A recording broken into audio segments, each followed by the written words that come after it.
story time of a minute. Hooray! Hello?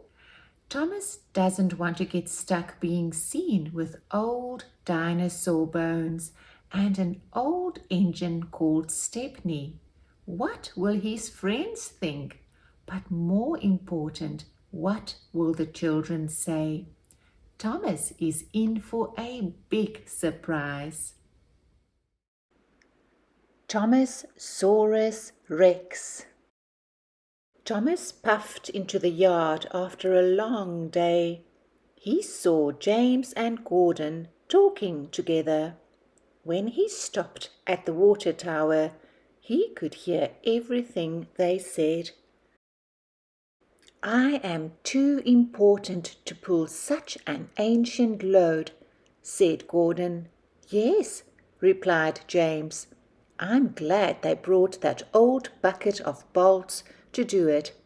The engines here are all too fine. I'm surprised he can do anything. He is so old. Well, it makes sense for him to pull that special. The fossils deserve each other," said James. Both of the engines laughed. Thomas wondered what they were talking about. Percy was waiting when Thomas got to the shed. "Did you see Stepney?" asked Percy. "Did you see what his special is?" "No, but I heard Gordon and James talking about it," answered Thomas. "They said it was a lot of old junk." "I think it's kind of neat," said Percy. "Don't let them hear you say that," said Thomas. "They'll tease you too." Thomas liked Stepney. Stepney was one of the oldest engines on the whole island of Soda. He had seen a lot and had interesting stories to tell. Thomas's favourite story was about Sir Topham Hatt as a little boy. One beautiful day, little Topham Hatt was out for a carriage ride with his grandfather. The horse was dashing through the countryside. Grandfather Hatt saw a rut in the road, but it was too late to swerve. Crack! The carriage's axe was broken, and the horse ran off. Luckily, no one was hurt, but they were a long way from home. Just then, Stepney, a brand new engine, came chugging by. He was pulling a load of coal, so he didn't have any passenger coaches. There was only one thing to do. Topham Hatt and his grandfather crawled up on top of a pile of coal, and off they went. When they got to town, little Topham Hatt was covered head to toe in coal dust. He was very dirty, and so was grandfather, so mother couldn't be cross. They both laughed and even had their picture taken. Thomas always liked that story, and Percy liked it too. It made them laugh to think that Sir Topham Hatt was ever that dirty. The next morning, Thomas went looking for Stepney. "Good morning, sir," said Thomas politely. "Well, hello, Thomas," said Stepney with a smile. "What do you think of my special?" Thomas looked at the rock with some bones in it and at the old chest. He didn't want to hurt Stepney's feelings. "It sure looks old," he stammered. "It's the oldest thing I have ever pulled," laughed Stepney. "It makes me feel young. The chest is full of gems from Rolf's castle in the days of knights. This fossil is from the age of dinosaurs. It is going to be part of the museum fair at Titmouse. And so am I, because I am so old," he added proudly.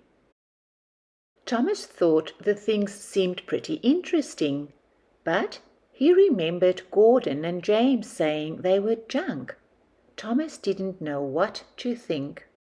Just then, Sir Topham Hatt came to see the engines.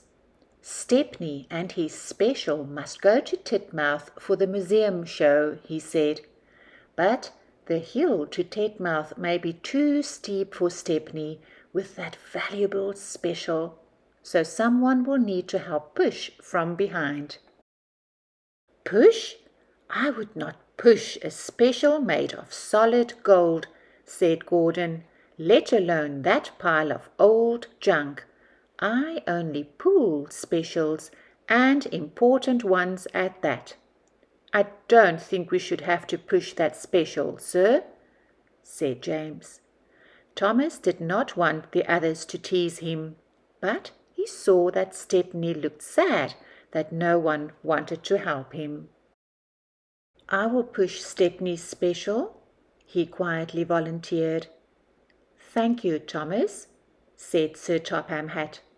I appreciate it when engines prove that they are really useful. And then he gave Gordon a stern look. Gordon puffed, and James gave a cheeky chuckle. Better him than us, he said. Thomas pushed the special out of the yard. He heard James call out, Don't let them mistake you for that old junk and send you to the scrap yard. All the way to Titmouse, Thomas worried about what everyone would say about his old special. He knew the children liked him, but would they think he was just an old fossil when he arrived with this old junk? When they arrived at Titmouse, there were already lots of interesting things to see. There was a butterfly tent, a petting zoo, and a frog exhibit. Thomas helped Stepney onto a special siding that allowed everyone to see the fossil and chest close up, but no one seemed to notice they were there. And then Thomas heard one little boy shout with delight, Look over there! It's Thomas, and he brought a dinosaur. Soon Thomas and Stepney were surrounded.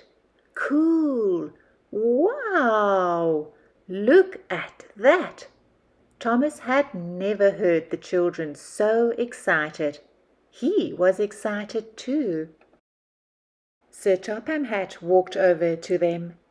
Thomas was surprised to see that he looked dirty.